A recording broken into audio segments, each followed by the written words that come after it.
So I wanted to start not with the actual Koheles. I got in a really Koheles mood walking over here, so I got to express it. You were walking? Yeah, when I was walking, yeah. Oh, so your car's in the place? No, it's just there's no way to no guarantee of parking when I get back at this hour, Right. so it's easier for me to walk as long as it's not raining. I was thinking about a lot of things. I recently listened to a podcast given by someone who is 3 grades lower than me, Zach Grashin, whose brother was my first chavrusa ever in life when I first started learning, and he died of a brain tumor.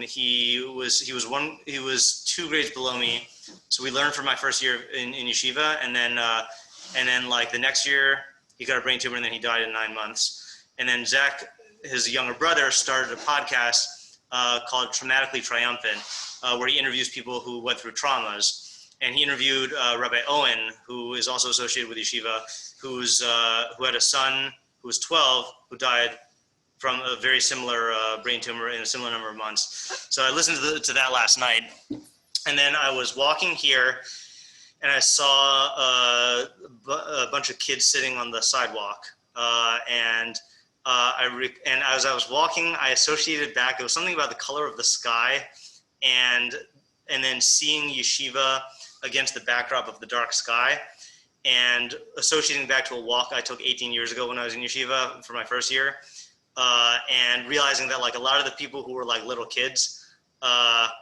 then, or who were not existent, are now like people in yeshiva, you know. And then I was thinking about Rosh Hashanah. And I was thinking about how there's something like that sometimes I think about, and it always ends up being good, but like it's a very jarring thought. Like I think when you're young, like you don't realize I'll describe the experience that I first had. The first time it was on Pesach. And like, you know, on Pesach, you know, you're going to do Chatzil Hashem, and like, you're going to learn. So like, if you're learning with your family or your friends, like you pick a sugya, you know? And I was thinking, okay, what sugya do I want to do this year? I don't even remember when this was. And like, I was thinking to myself, like, suddenly it hit me that I have a number of Pesachs left in life, you know? And it's a specific number, you know, and I think you just don't think of that. Like when you are going into you don't think about that every day, but you don't think about that when you go to Yom Tov. And I think something about a Yom Tov is like, since it's in the calendar, there's like this inevitability about it, that it's going to be, you know, it's going to be every year, you know, and like, you kind of presume the existence of the time and of the self that you're going to be in, and that you're going to experience it. And that's just not an assumption that you could take for granted. And like I was thinking about that because of the thing about thinking about the deaths, and then also thinking about like this is the first year I'm going to be in New York for Sukkot. Not that that's equal to death, but not in all respects. But like it was thinking about just like. What I was actually thinking about is tomorrow I'm taking my car in to get repairs. And I last year at Erev Rosh Hashanah, I got myself into a situation and I had to get my car repaired, you know? So my mind couldn't help go to the parallels, and like thinking about where I was last year and thinking about what the year was ahead of me. And just there's certain things that I didn't even know I was thinking of that are certainties, you know, that I was relating to as a certainty, which obviously this year just nothing about what I thought was a certainty, like, played out, some for good, some for bad. And like, it was just one of these things where like, you know, when you go into Yom Tov, especially like on Rosh Hashanah, and then when we emphasize like, you know, in Unasana Tokef of like, you know, Ketzel Over, you know, Kechalom Yauf, you know, Ketzitz Novel, like all these temporal things, and like just realizing like it's, I know some people like don't like thinking about morbid thoughts, but like it actually like helps you to appreciate the life that you're going to have, and the Rosh Hashanah that you're going to have. Like if this is the last Rosh Hashanah that you're going to have, which we don't know if that's true, you know, like it really, I don't know, it puts a different sense of urgency on gaining the most that you can out of it, and like enjoying the time that you have there. And like, you can't control when you have these thoughts, but that's definitely something that Koheles is trying to like induce in you, you know? And so I was just thinking about this as I came here, and I figured I had to express it. So. That's how we're starting today. The other thing, thinking about death, was that after everything I said last time about how I wanted to start afresh and everything like that, I feel I would be remiss if I didn't at least tell you the main theory that I have about Koheles. So I want to tell you the theory, even though we're probably not going to develop it, but who knows? I feel like if I didn't say it, then it would just be it would be a loss, So it's very simple. Okay, my whole theory is contained in pasuk Beis and Gimel. Okay, Havel Havalim Amar Koheles, Havel Havalim Hakol Havel. So nothing of nothingness is said Koheles, nothing of nothingness is everything is nothing. Or if you want to go with the standard translation of futility said Koheles, futility of futilities, everything is futile, and futile meaning that it doesn't achieve what you want it to achieve. Ma yisron la adam b'chol amalo she'amol tachas hashemesh. What more is there for man in all of his toil he toils under the sun? So my whole approach to Koheles is based on flipping the two pesukim. Okay, and what I mean by that is the question he asks in Gimel. If you ask that question, then you get the answer in Beis.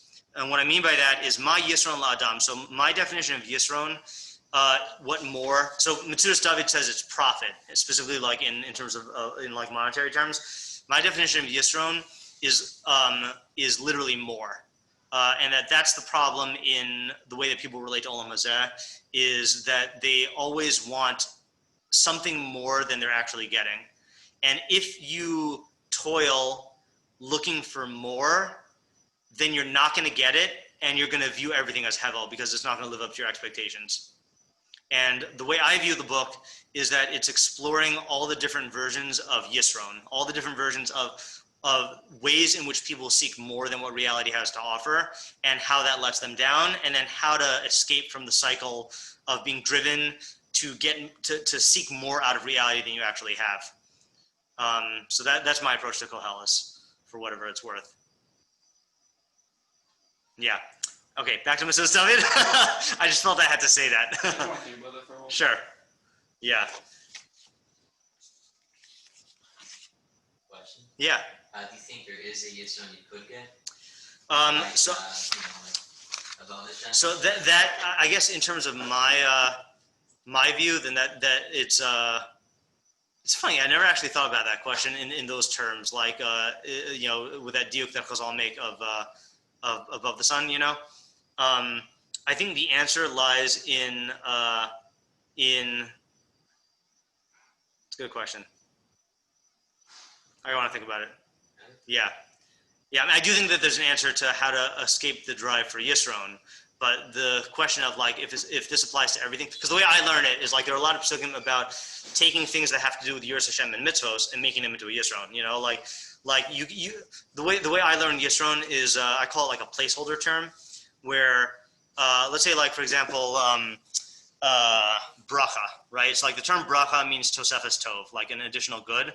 So if I ask you draw a picture of bracha, you can't, because bracha could be excess health, it could be extra good money, it could be kids, it could be whatever. So it's a term that designates a category that things can fall into.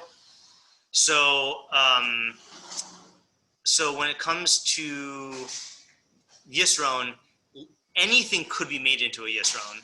And even something that is actually in reality objectively good, he has a pasuk of people who try to make being a tzaddik into a yisron. They think that if they become a tzaddik, they'll be protected from all harm, or they think that they could be perfectly righteous, or they think that if they're righteous, then they get a certain level of closeness to God. So and all of these are fantasies. Or chachma could be a yisron. That you think you can know everything, or you think that chachma will solve all of your problems.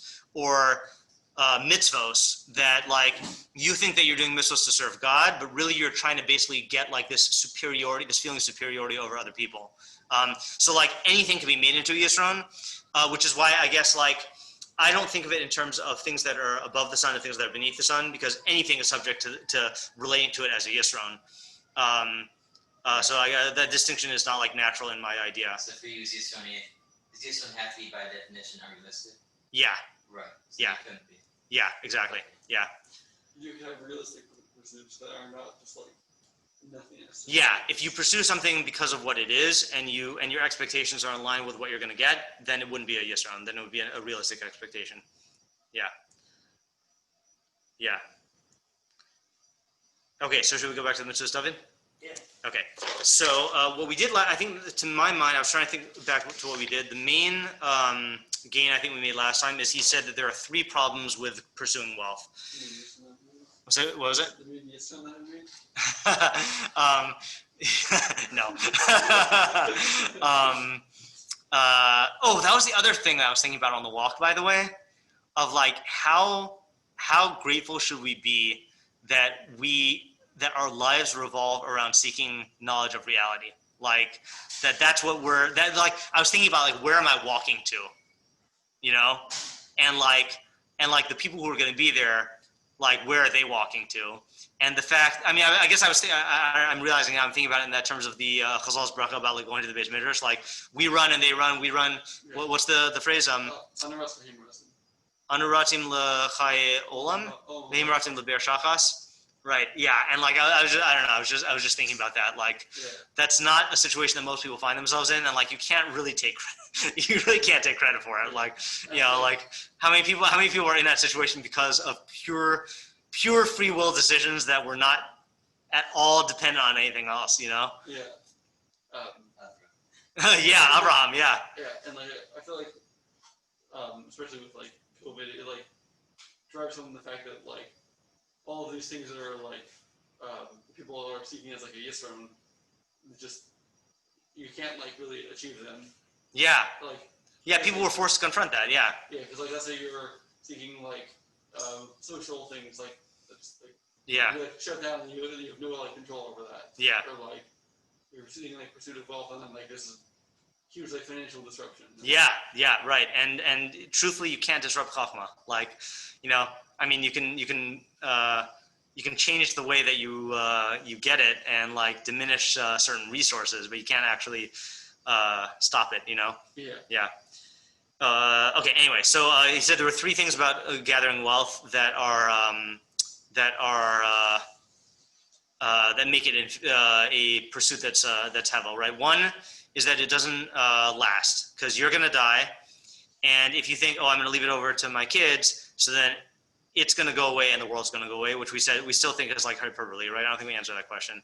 Yeah, we kind of touched on it by saying that like clearly then part of what a person wants to get out of wealth is not just practical usage, but they want some sort of eternal, you know, something eternal about it. We don't really define what that was. So the wealth doesn't last. Second thing was that when you're pursuing it, you're not guaranteed to get it because external factors might thwart it. That's the Galgal Hayomi mashal. And then you might thwart your own ability to get it. And that's the waters going into the sea mashal. Right? Yeah. So let's just think about that whole the eternal thing just for 1 second, just so we can get that clear.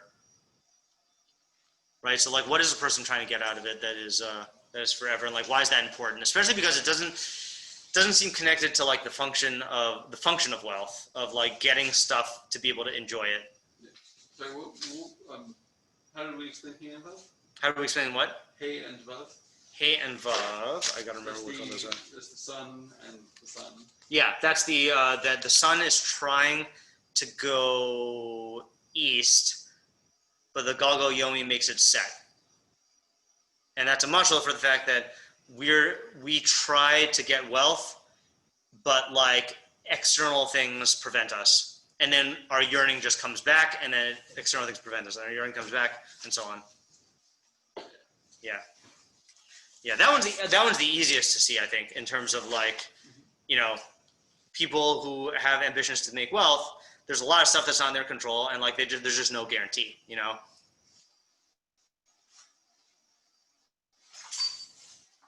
But the eternal thing is different. I'm going to mention something. I don't know if this is relevant or not, but like I had a teacher in high school who was a physics teacher, and yeah, I don't know if this is relevant. I'll say it though. And he was a physics teacher, and he was like this guy with like 3 PhDs. Like he worked on like designing the first like space station. And he was also an artist. Like his other PhD was in art, you know? So he said I don't even know what the context was. We were discussing it, and he said like his dream, his like the thing he would love to do is take a painting he made, put it in a capsule and launch it into space. And someone in the class said like, why? And he said, because then it would be out there forever, Really? you know?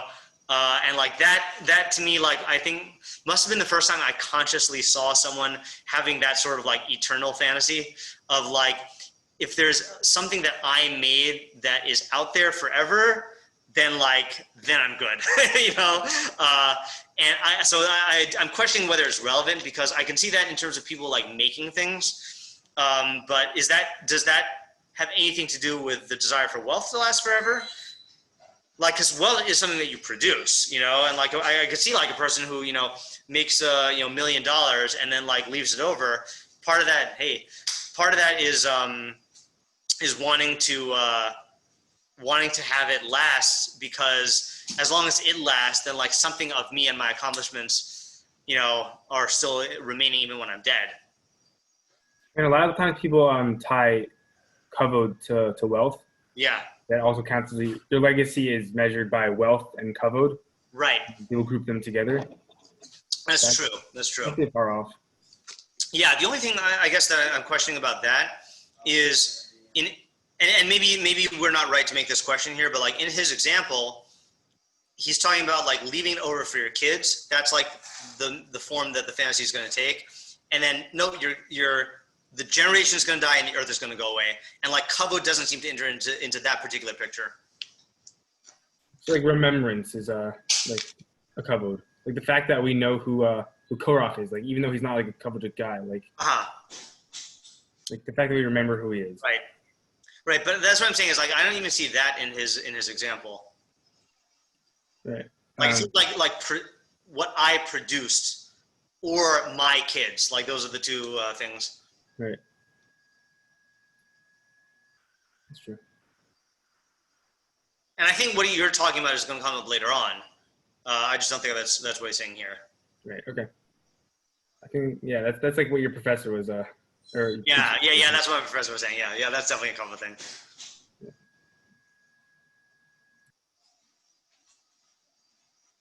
I mean, it seems like it might be tied to that tape, to like what your professor said. Well, he's saying you're leaving over money to your children. You're leaving what? Money to your children. Yeah.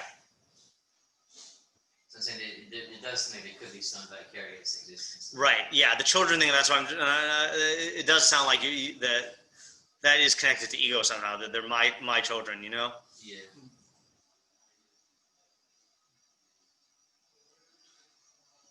Yeah, but then his argument is that it's that like I could see it still being like a practical thing.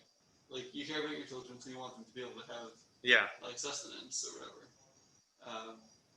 But then when there's nothing that's like when you're saying that the world is going to come to an end, it's like it sounds like he's addressing them as not a practical thing. Yes, that's exactly my thoughts. Yeah, the fact that the world ending disturbs you means that you're not worried about a practical thing, because you know that your kids are going to die and they're going to have kids, and they're but like the world ending, that's the disturbing thing.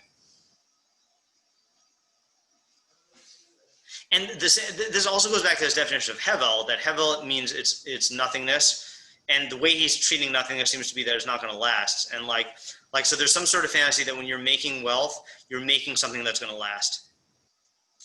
That's part of it. So it's not just a functional thing. And this leads me to question what the profit is then. What does he mean by yisron? Because what we said about profit is like stuff that you get beyond what you need. But now I'm questioning whether that's really the definition. Like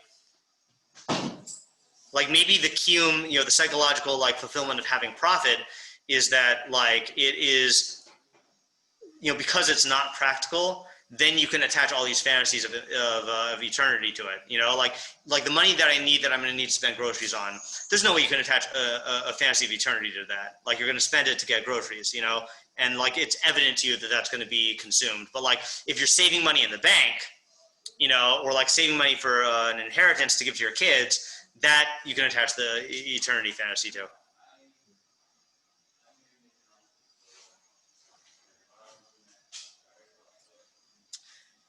So should we finish the intro and then just see if that clarifies anything? All right, let me share the screen. Okay, so we did yesterday the no eye can be filled from seeing, and no ear can be filled from hearing. And what was this shot there? Kol Dvarim Yigi'im was that there's so many things that don't achieve their purpose, right? Komer im ertz lefar es kol ha'inyanim she'enam masikim tochaltam efshar. Ki ben adam lo yuchal l'saper es kulam ki rabim hema ma'od. So all the things that don't achieve their purpose, there's no way you can specify all of them. And then with the eye, like there are too many examples of this to be able to see, and with ear, there are too many examples of this to be able to hear. Yeah. So now the question, I guess, so now let's just reframe the question here. So is that a different point? Like, why is he talking about things achieving their purpose now? If we were talking about specifically like wealth. Whoa, that's okay.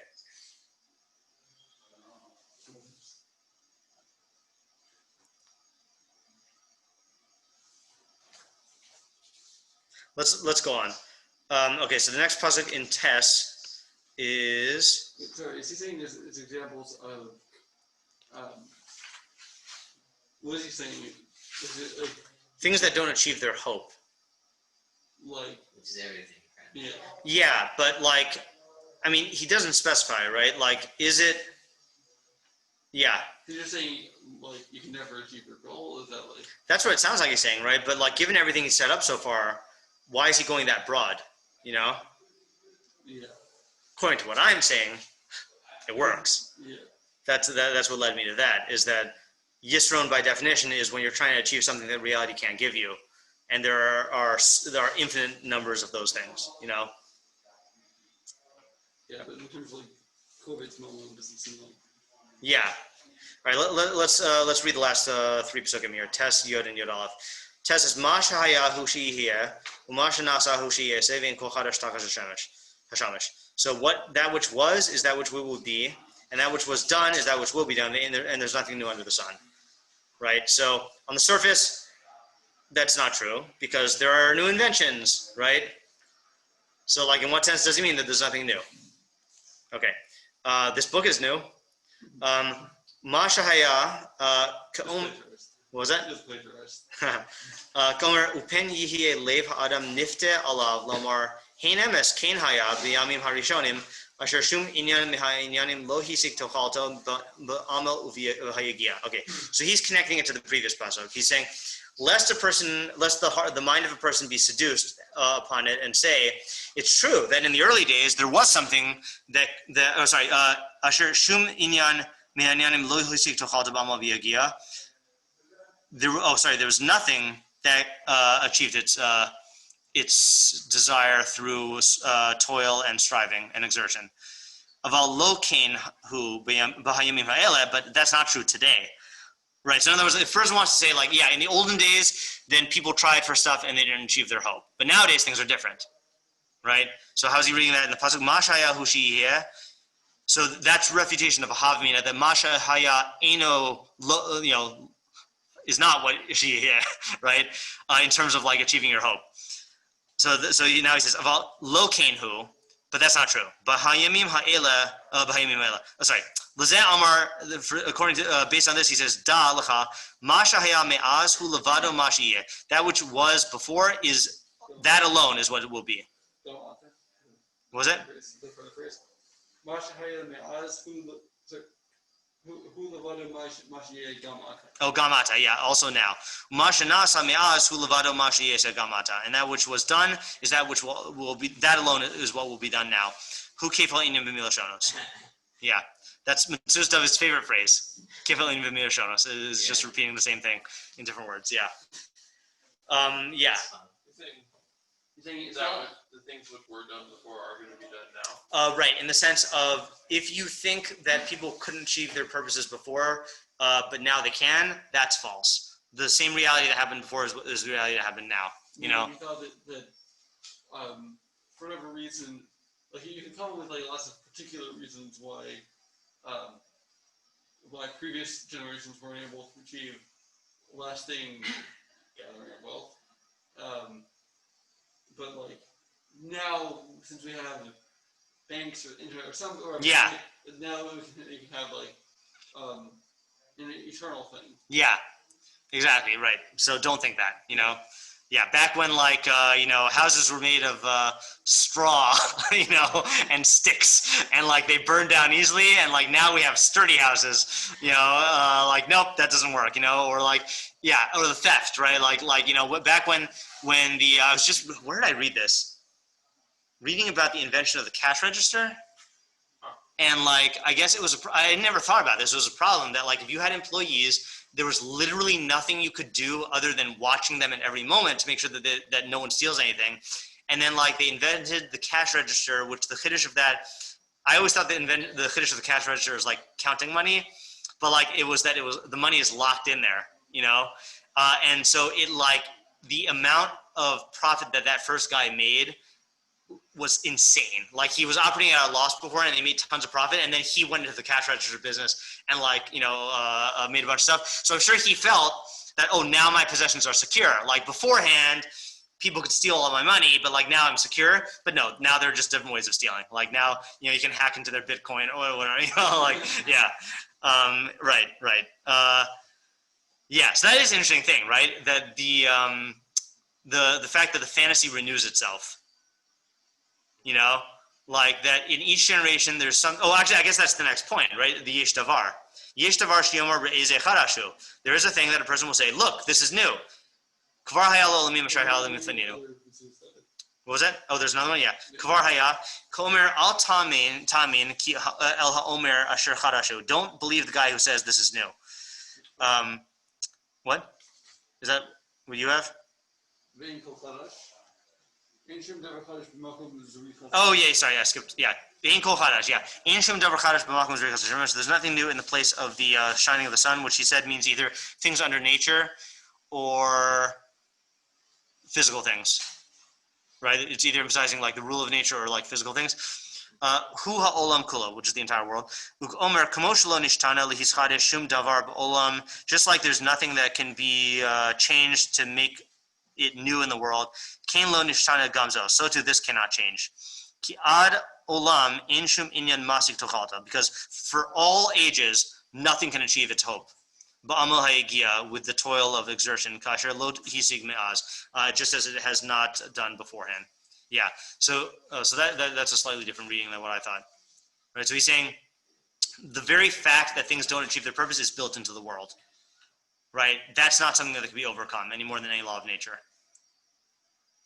Yeah. Things that you can't be like you can't do anything that's eternal. I mean, here he's not talking about eternal stuff, right? Oh, he's saying things to achieve their hope. Now you can say that you can link that to what he said before about the eternality, but he's saying things that can't achieve their hope. This is like a new theme, Oh yeah, he's not continuing on that. I mean, I would hope it would be continuing, but it doesn't sound like it. Like what it almost sounds like is it sounds like he's now treating hevel. I mean, I know the pesukim don't say hevel. It sounds like he's talking about futility, right? That's what the definition of futility is it doesn't achieve what it's trying to do.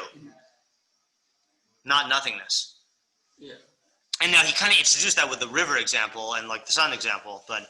Did you say that before we were talking about the purpose of a person's goals, and now we're talking about just the practicality of achieving those goals? I mean, he did make that switch, right? That in the first part he was talking about how it is nothing and it's not going to last, and then he talked about how it's going to be thwarted by external and factors and self-motivated factors, and that's like a practical thing. Yeah. So it's possible he's still continuing on that. Yeah.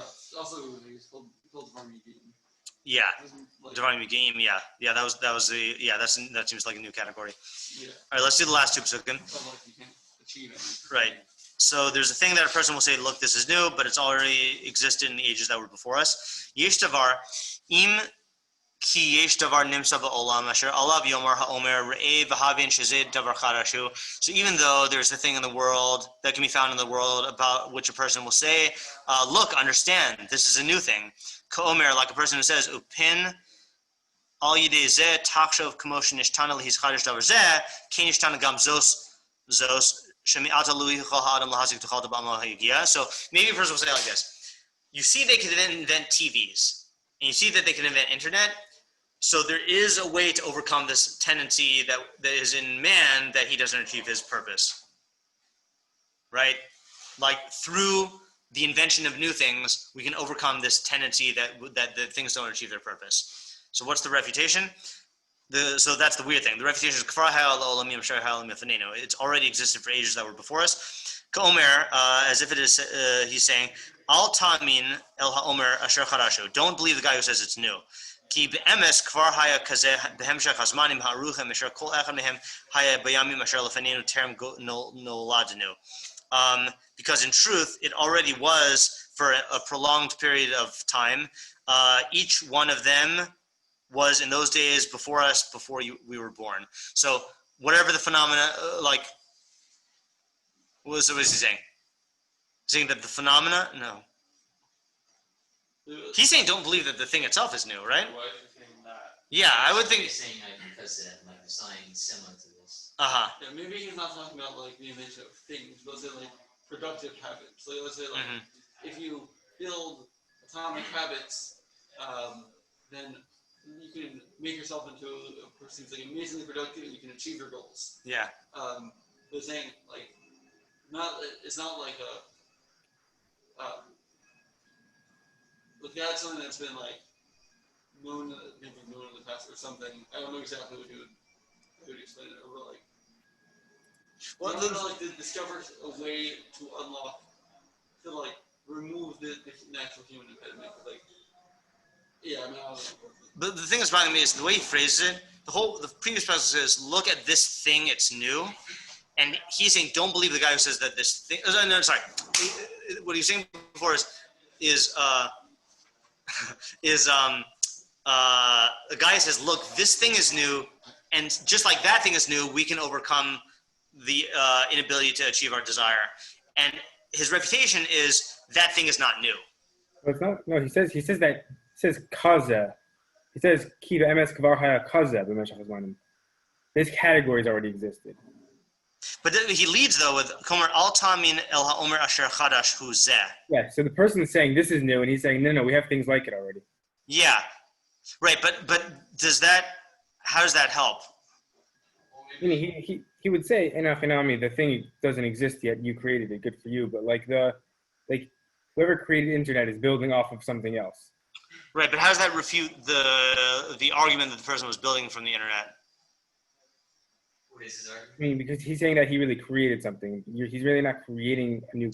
Like the guy's argument was I made the internet, and the internet will help us get information. Right? Let's say like the Koheles that a person had was like I can't access information, okay, and there was no way to get information. So now the guy invents internet, and now information is accessible. Well, information was accessible before that, because with internet, without information to be put into the internet, there's obviously, there had to be some way that the internet got it. So there is a way to access internet to access stuff before that. I can access internet, and now I can, and so I can learn all these things. Yeah. Practically, let's say you can access 1,000 times more information. Yeah. Than we have the internet. Like in the practical sense, there's a lot more. Yeah, right. So that's why I don't get him saying this thing is not new because there were things like it. So like that. So what would that be? Is don't say internet is new because we already had books. And books are like the internet in that they take a bunch of information and make it like readily accessible to you. Well, I mean that's kind of strawmanning it because the internet is like building off a lot of different things. It's not just like a step up from books. It's also like we already had electricity, we already had books, we already had encyclopedias. Like there were a lot of like different things there were televisions already. Like it's one giant leap, but I wouldn't say that it's like a new category of thing. In his view, not. I hear what you're saying, yeah, Yaakov. If we go back to what he meant by you can't ever achieve your Koheles. Yeah. That necessarily just seems weird. Yeah, and again, it's not only is it weird intrinsically, but it doesn't seem connected to the argument he was building up until now, which has to do with Osifas HaKinyanim. But like going back just to comment a little bit more on what Ezra was saying, like okay, like, it depends on how you define new. I mean, that particular usage of it was not achievable before, Right. I'm just being Medaic and Kaza.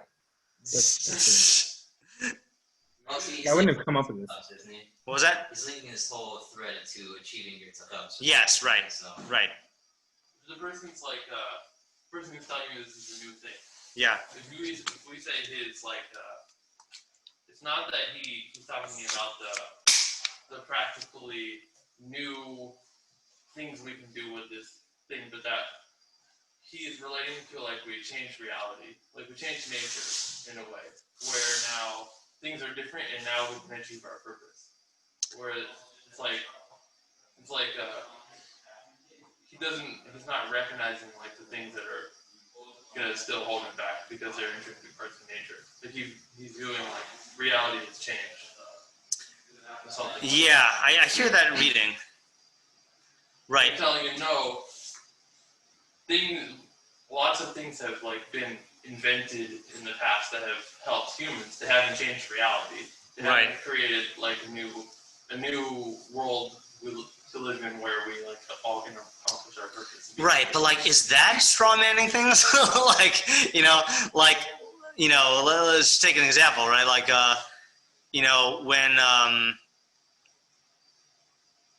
when I guess we have to talk this out, right? Because this is the argument he's making. But like, when there was no, let's say like just modern utilities, right? So when you had to go and fetch your water and like heat your water and like get wood to burn or coal or whatever to heat the water, like that used up a lot of time, and you're like, I'm so, preoccupied with this that I don't have time to do other stuff. So then they invent all these things, and now that frees up all that time, and that's a real change. Like, it is a real change that like now you have more time, or books, like the printing press. Like, let's take the books example, right? Like if you wanted, the availability of books that when things were only handwritten, like it just practically wasn't accessible, and now like you can get it online, like in an instant. Like, don't tell me that doesn't change things. Well, it changes things, but I think the guy thinks when the thing comes out, he's like, oh, now I'm set. Like I've got this new thing, I got a book. Yeah. Now I can do what I need to do. So here's the question then. Doesn't it depend on what your hope is? Because if your hope is unrealistic, then this isn't going to change anything, because then you're just going to attach it to the next thing. Like, let's say your hope is I'm going to master all knowledge. So then books are invented or the internet's invented, and now you have access to all knowledge. So yeah, that's not going to help you because it's unrealistic hope. Well, I don't know if it's in your hope, but it's in the effect of the thing. It says the effect of the thing is unrealistic. Isn't that the same of like what you're hoping for though? Yeah, right. So maybe Koheles then is a fantasy? Doesn't mean like what you expect to get out of the thing you achieve, but psychologically. That's what Isaiah was trying to say, right? That's what you're trying to say. Right. So, I'm gonna make an tell. Okay. That it's talking about when you're trying to achieve something that where the obstacle has to do with like human nature. Yeah. So let's say you're trying to make a profit. Yeah. And the issue that you're dealing with is employees stealing. Yeah. So, so you think, okay, I've invented the cash register. Now I'm gonna be set, and it might help you in the short term. But they're gonna, it's not gonna make people fundamentally honest, and they'll find another way to steal. Right. And like, it's not gonna like. There have been other ways of making people honest in the past that seem like they're like great way that to change human nature, but they don't work. Right. Yeah. So then how are we defining, let's put this in his terms then, because I think we were on something with the Koheles thing. So what does he mean the things that don't achieve their Koheles? So we have two candidates right now, right? Of like, either the emphasis is on the Koheles, that like your hope is unrealistic, or meaning you can't get the thing you're trying to get, or the effect of getting the thing you're trying to get doesn't come to fruition. Like, I can get it, but I'm not going to get the psychological thing that I have. Maybe those are the same, but those are just two of the ways we're expressing it. What's the first one? First one is I'm not going to get what I'm hoping for. Like, let's say, for example, like I'm not going to solve human dishonesty. Right. You know, I'm not going to obtain all information.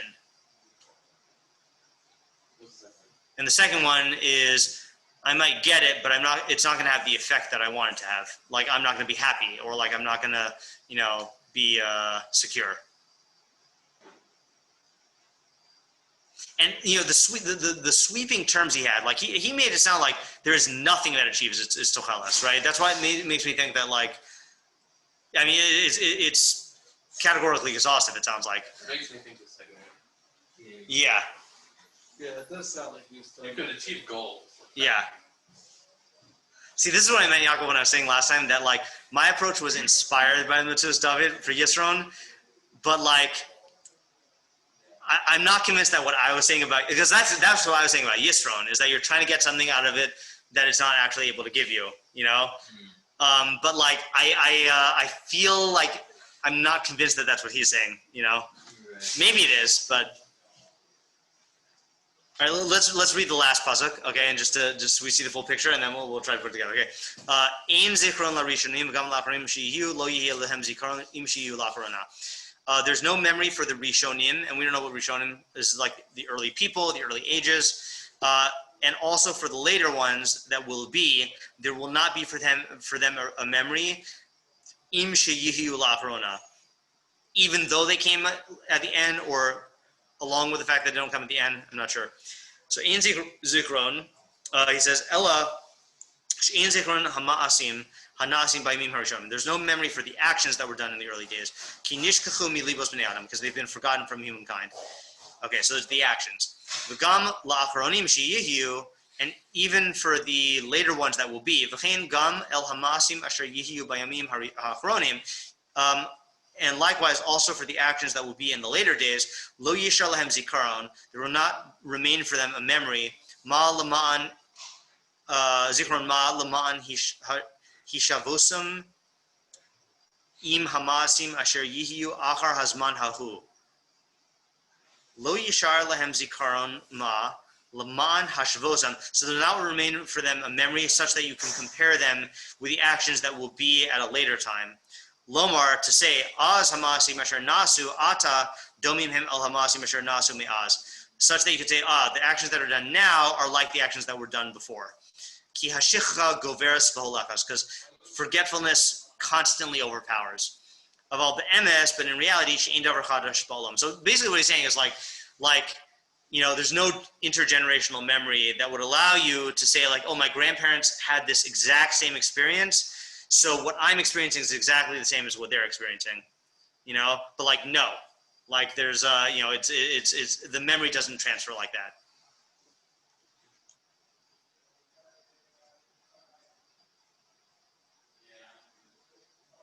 So does that help us? So now we've seen the whole intro, right? So yeah. How does that apply to the memories that will be? Yeah. So how did he say? Oh, so it sounds like he's saying the memories that will be. It sounds like, isn't he reading that as like? Sounds like functionally he's reading that as like the present. Yeah, meaning, let's say, you're not gonna realize that your grandparent, like, your decisions, which will become your memories. Yeah.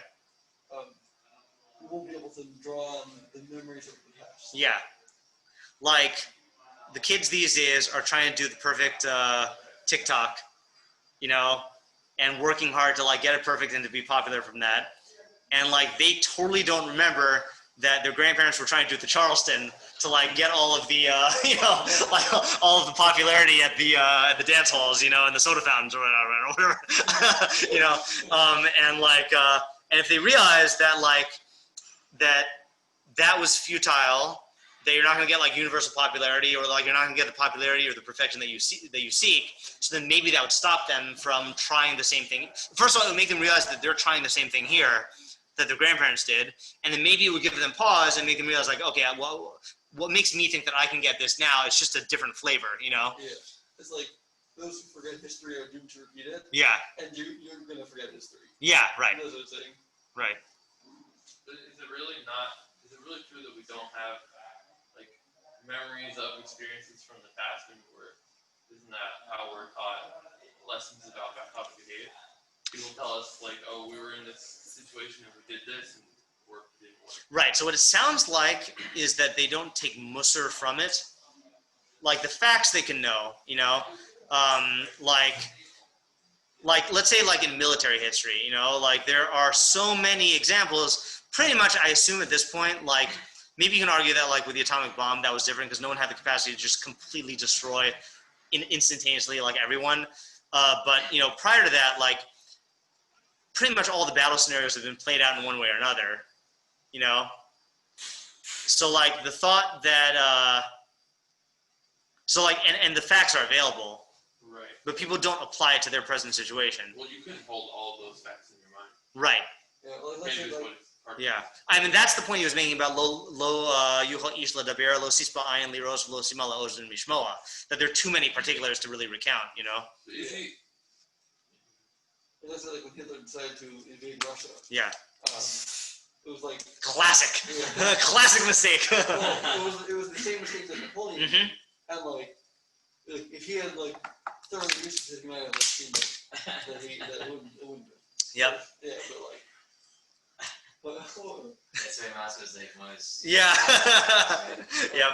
Yeah. I'd say I quote that example like once every month. Yeah. I think I've heard you quote it. Really? Yeah. I was like, oh my gosh, this is a good Yeah. example. Yeah. No, it is a good example. That's what makes it so quotable. Yeah. See, that's not new. Seems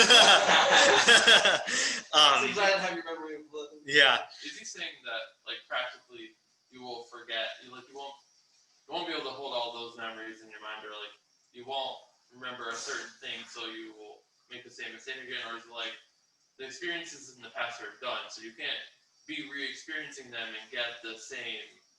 Like even if you could remember like the facts about what happened, it wouldn't be the experience that happened in the past.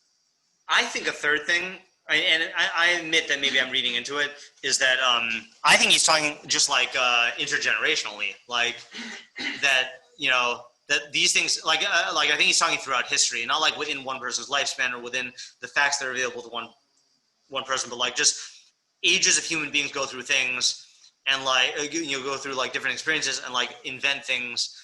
And we also have to remember, by the way, like I don't think this is irrelevant, but like the speed of progress in the era that we're in right now is objectively faster than the speed of progress throughout most of history. Like most people in history would be born and live and then die, and not many things would change in their environments. Like we are living, our situation is new. What was that? Our rate of newness is. Yeah. But I do think that that's the case, and so that's why like I'm thinking like when he says Rishonim, I mean he does say Masim Rishonim. He doesn't say like people Rishonim. But and also like the term Nishkachu mi libos b'nei Adam. Like, not that you will forget it, but like humanity forgets it. Right. I guess like in any particular generation, any type of move a person is trying to make in that generation. Yeah. Someone in the last generation or a generation before Yeah. did that. Yeah. Right. And it worked or didn't work. Right. The other thing also is like, and he doesn't say this, but people don't really highlight their failures. When a person tries something and they don't get what they wanted, like. When the Olympic gold medalist wins and like thinks that that's going to be life changing and it's not, they don't talk about it so much. So it's not like even if we're talking about the psychological impact of like when you achieve the thing that you were striving for, but it doesn't give you the feeling that you expected. It's not like that gets a lot of press. So it's not even accessible to the memories of people necessarily. Is that like history highlights people's failures sometimes? Like I think just talked about Hitler trying to invade Russia and it didn't work. Right. That was a failure. Yeah, so this gets back to that question about what does it mean that they don't achieve their hope? Does it mean that they don't get what they want, or they get what they want and it doesn't give them what they want? So what I want to try to do now that we've seen the whole intro, is we got to unify this thing. Like, how did he go from Asifas Kinyanim and like the nothingness of the Kinyanim because the world's going to end, and like that to this things not achieving their tocheles? Yeah. I don't mean to be too much of a culprit, but Do we know that it is unifiable? I should hope so. It's always nice, but Yeah, I mean, again, I guess I'm assuming that these first 11 pesukim are related because of the way that it sets it up, and that writers write like with the previous and following sentences in mind, you know? right. Especially, I mean, especially because look at the way he divided it, right? Like the Isifas Kanyanim thing is 2, 3, and 4, and then the things not achieving their hope is and then I guess 5 and 6 are kind of connected to both, and then 5, 6, and 7, I mean, and then 8, 9, 10, and 11 are about those things don't achieve their hope. So like, yeah. He's using Metzudas David as an example. I mean, he has some like. It could be, but like, didn't he make a big deal of it with the Ma Yisrael La'adam? Ele divrei Koheles shepasach v'amar ma harevach haba la'adam b'chol ha'amal sheyalmo b'davar hanasun takas ha'memshela shemesh v'hi amel asifas ha'kinyanim ha'masar b'yad marachas ha'shmayim. Sounds like the amel is the acquisition of possessions, you know? Not just that it's an example. Like, that is the amel that we're talking about here. Throughout this introduction, it seems to be expanding Yeah, scope. yeah. Maybe he's like starting with like possessions, saying you can't like create a physical lasting thing. Then he's saying any other, and then he's expanding to other pursuits that are when you're trying to like accomplish something that like there's like physical acquisitions and there's like action, success. I guess physical acquisition is like the success of gathering stuff. Mm-hmm. He's saying that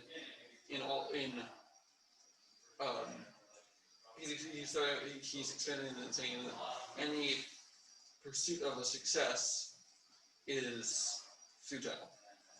I don't know why. That's a good way to bridge it. I don't know why Asifas Kinyanim is like a specific thing that's distinguished from successive actions. Mm-hmm. But I can see that they have the like two different categories. And let's just do. There's one thing also which we didn't do. Let's just look at the Metzudas ציון. I just wasn't looking at it because it's on the computer. It's you got to choose one or the other. Let's just see if there's anything that he adds. We're running through it really quickly. So we did Hevel. That was the last one we did. So Yisron and Gimel, Milash and Mosar V'Revach. So excess and profit. Takas HaShemesh b'makom HaShemesh. Uba inyan shkia. So that's sunsetting. Kamo kiba HaShemesh. Sho'ef inyan hahabata b'hataiva el hadavar kamo ke'eved yishaf el tzeil. So that's looking and desiring. So, okay, fine. Haruach inyano raton. Right, that's what you said, right? Yeah. It's what was that? I looked at him. Nice. Okay, good source. Kamo hinasin boruch. Hadvarim ha'inyanim kamo el davar hakasef. Okay, so the matters, right? Not the words. Kol chadash, shum chadash. So kol chadash means any chadash, not all chadash. V'chein lo taseh kol malacha. Don't do any malacha. Don't do all the malachos, but you could do 38 of them. Lolamim kamo be'olamim. V'halamed b'makam habeis. V'chein kasev bocher ata leben yishai. Mishpato ben yishai. Umilas olamim yore al hazmanim rabim. So olamim is like many times, ages. Kamo v'avado lolam. Yeah, that's the other thing that made me think that it's kavar hayal olamim. That it's like in generations before us. And that's it. Okay, so that didn't help us.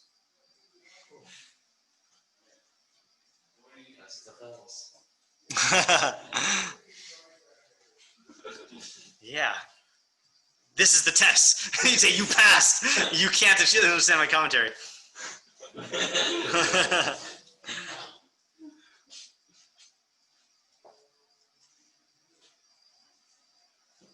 The other thing also that makes me think about that he's emphasizing the kinyanim is in the Dibra Maskal Hem Shavim Lalachas in whatever parts like there's Zion. He says Hanachalim Ba'atim Chozrim Misham Lalachas Tachas Haaretz Al Makam Mota Mayim V'Hem Hem HaChozrim V'Novim Lamala V'Shavim Lalachas Al Hayam V'Hem Hem Atim Ashchizim Pri Machshavim Umusav Hu Lamala L'Chazik Amarav L'Hamis Es Amal HaKinyanim. So the whole point of this is to make you despise the toil for kinyanim. Ba'omro hine milvad she'in bahem to'elas nitzchi. Aside from the fact that there's no eternal benefit, od nimsa bahem davar ra ki lo yiftach lahasigim. So he's putting it in Alma Hakinyanim like that's the topic. And I'm not ruling out your success thing, because that is connected to Alma Hakinyanim. But this really shows, like, from Aleph through Zion, he's talking about Alma Hakinyanim, and then Ches through Yud Aleph, he's talking about. Well, I think in the second half, what he's saying actually is, he seems to be saying that the toil is also not doesn't mean anything. In the second half of the Hem Shavim Lalachas? Yeah, Onim Sabahem Davar. Right, Onim Sabahem Davar Ra. Ki lo yiftach lahasigam im ha'amel pam b'sibas hazulas ukder Hashem asher yagiu l'rik b'sibas galg ha'yomi pam b'sibas ha'atzmo ukder ha'nachalim asher hema omelim l'tohu b'sibas atzmam. So you're saying that is the not masik tochalto? Yeah. Yeah, it's reasonable. So what is? That description of the od nimsa davar ra, that you don't get what you're looking for because of zulas or because of yourself. Mm-hmm. That is the same thing as like not achieving your tocheles. Mm-hmm. What's Something other. Yeah. Like the Golgol Yomi.